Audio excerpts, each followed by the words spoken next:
a very classical game, and we are going to be coding that on Scratch today. You're going to notice that there are three main parts in Space Invaders. There is the spaceship itself, which mainly composes of its left and right arrow key functions. Then you have the balls or the obstacles that you have to hit, which are cloned and which have to sense the star coming and hide. And finally you have the stars, which are the lasers, which are supposed to come out as soon as the space key is pressed. So let's get started. So what I basically did was grabbed a background and then created a spaceship. To create the spaceship, all you have to do is go to costumes, click on the rectangle button, and stretch out two rectangles that you make sure you center into the center of the screen. So because I selected that, that showed up. If I click on the select tool, I can create a rectangle around this, grab the center of this rocket ship and bring it to the center of my space, and then just make sure that the size of the spaceship is appropriate. So I still think this is a little bit big, and I'm going to click on this size button and make it more of a 76, and then bring it down here. Now I realize it's kind of hard to see, so we're just going to change the fill color to something a little bit more easier to look at. Perfect. Now when we go into the code, we're going to start with events and grab when green flag clicked.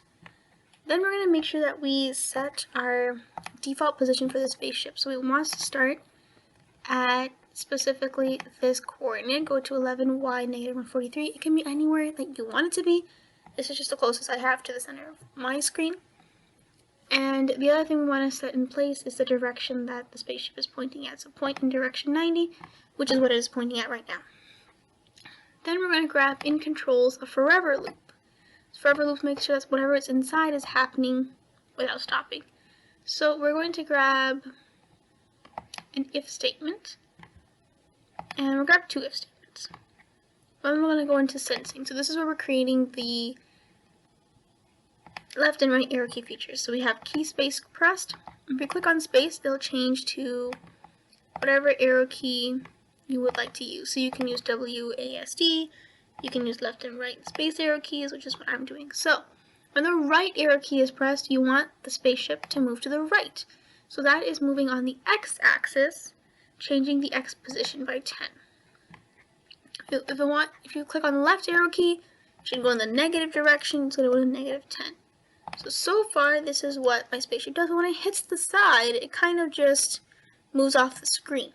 So to get rid of that, we're going to click on if on edge, bounce, which is also in motion. We're going to make sure to put it underneath the if loops, inside the forever loop. Now once it starts bouncing on the edges, it actually rotates itself, which is a really weird feature. A spaceship should not be doing that. So we're going to make sure that at the end of all of this code, we make sure that our direction is still pointing at 90. So no matter what side it hits or whenever it hits, it's always going to just point back in direction 90. The next part we're going to create is the obstacle. So we'll click on choose a sprite, and you can have balloons or balls, anything you like. Make sure it's an appropriate size. So for this, I'm making it a 56. You can make it whatever you like. I'm going to make sure it's to the far left. Now what this essentially does is making sure to the far left means that you're creating a clone. And every time you create a clone of something, you're going to have a total of 6 of that item. So what you need to do is when you have green flag clicked, you want to make sure you have the specific location to the far left selected. And when it starts playing, you actually want this specific balloon to hide and the next 5 to show up. So we're going to click on hide. Then we're going to go to controls and grab repeat 10 times. Now this repeat 10, the number 10 can be changed to the number of clones you'd like. So if you'd like 5 clones, you just click 5. Now cloning happens down here. Create clone of myself. So 5 times create clone of myself is going to create 5 clones of itself.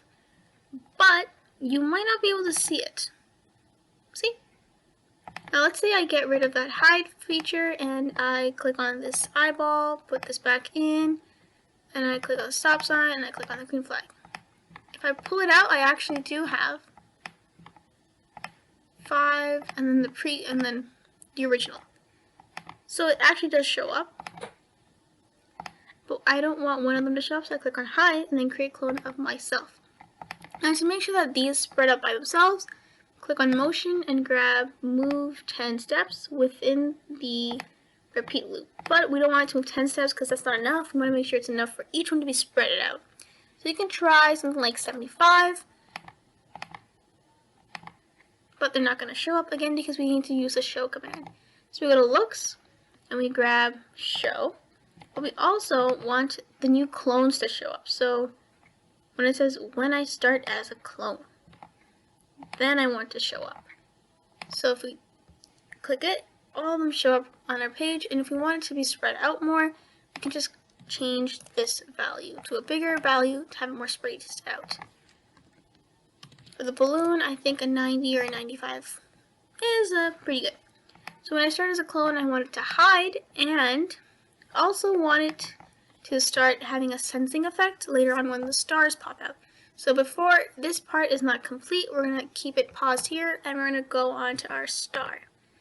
So we're going to grab anything that you'd like to work as your laser. I'm going to use this button. You can use absolutely anything, as you saw. And I'm just going to change this to a more suitable size. This is a little bit too tiny to even see, but yeah, that's a little too big.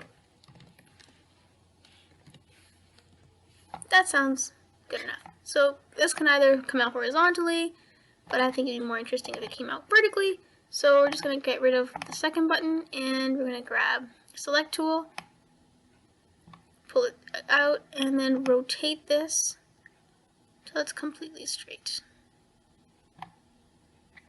to the best of our ability. Now, again, as you know, every code starts with one green flag clicked. So when the green flag is clicked, I want to make sure that my laser is actually hidden and that it's following the spaceship everywhere it goes.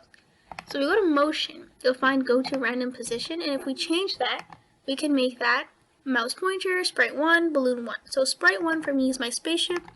If you want to, you can change the names of your sprites to whatever makes it more easier for you to remember them. So when green flag is clicked, go to the spaceship. But if I do that, I can actually see it here, and it looks really weird. If I move left and right, then my spaceship's laser will move left and right. So to get rid of that, we're just going to click on looks and grab hide, which means later on we do want them to show. So we're going to grab show as well.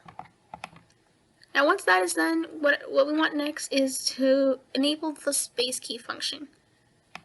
So we're going to go to control, forever, and then scroll down and grab wait until. So this is actually, this sprite is waiting until, which is almost like a loop as well, the space key is pressed to do something. So when the space key is pressed, it's going to show up, and it's going to create a clone of itself.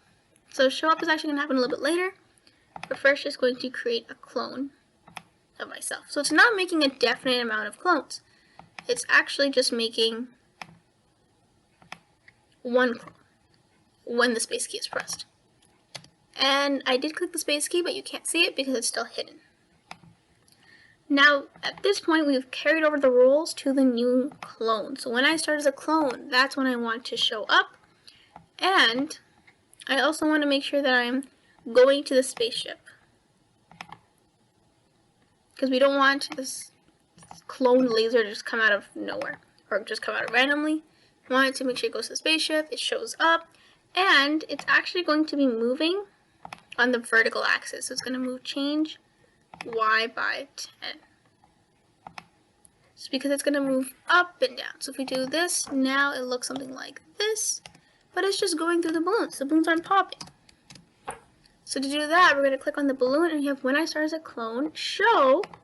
We also wanted to have a forever loop to do this next thing forever. Grab an if loop, and then say, if we're touching the button 2 that we have, the laser, then I want this to disappear. I want it to hide. And this is what it looks like. Ta-da!